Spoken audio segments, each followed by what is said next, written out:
I'm Michelle, and you're listening to the Great Wake Up podcast. I'm 19 years old and originally from Germany, but I actually grew up in Thailand and Italy, and I'm currently studying in the UK. In this podcast series, you'll be hearing from young people from all over the world, giving you a true insight into how global issues are affecting their countries. Climate change being one of the most important issues for the world to tackle, I'll be talking to you about the climate change situation in Germany. Germany is perhaps generally considered one of the countries in the forefront of engineering and technology, so one would expect that their climate change goals and achievements are at high standards as well. Germany is part of the Paris Agreement, which is to achieve greenhouse gas neutrality by 2050 and keep global warming significantly below 2 degrees Celsius, or even below 1.5 degrees.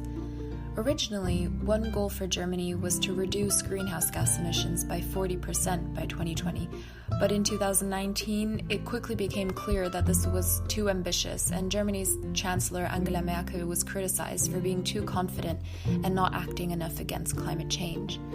Currently, one of Germany's main goals, which is part of the Climate Action Plan, is to reduce greenhouse gas emissions by at least 55% by 2030 from the 1990 value.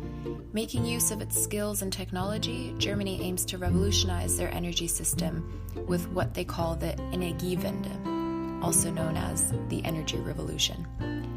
Already in 2020, Germany's renewable sources accounted for 50% of electricity production, and they aim to be by at least 80% by 2050. However, these goals also mean that there is a lot in the industry that needs to be compromised. The car industry in particular is not only a huge part of Germany's economy, but also of their culture and identity, making it really difficult for society to accept reducing automotive transportation to minimize carbon emissions. At the same time, the younger generations in Germany are very supportive of becoming a country that values the environment just as much as the economy, and many of them have been engaging in the Fridays for Future event since 2019.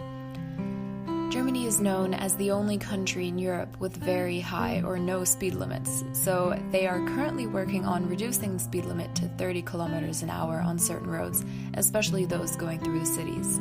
This could reduce carbon dioxide emissions by as much as 15%, which is really significant considering that around 20% of carbon emissions in Germany come from vehicle traffic alone. Because the transport sector is planned to contribute 40 to 42% to the 2030 goal, other strategies like increasing bike lanes, encouraging public transport, and improving digitization to motivate walking are being implemented throughout the country.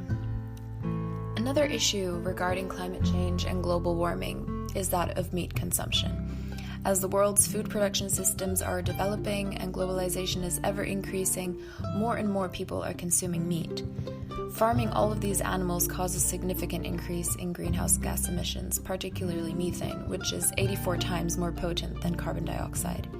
In the last 2 decades, methane has increased by 10%, and cattle alone contribute to 37 to 40% of the methane in our atmosphere. This is a major reason why people are starting to convert to flexitarian, vegetarian, or even vegan diets. In Germany, eating meat is also a very significant part of their culture, and I'm sure you've all heard of Bratwurst or Schnitzel and hamburgers. Despite the global meat production being predicted to increase by 15% by 2027, Germany is actually decreasing their appetite for meat. Recent studies surveying 1,000 people each year found that in 2015, 34% of people said they eat meat every day, and in 2020, that number has already decreased to 26%. Additionally, around 42% of Germans are deliberately decreasing their meat consumption or going fully vegetarian or vegan as an act towards reducing the country's greenhouse gas emissions.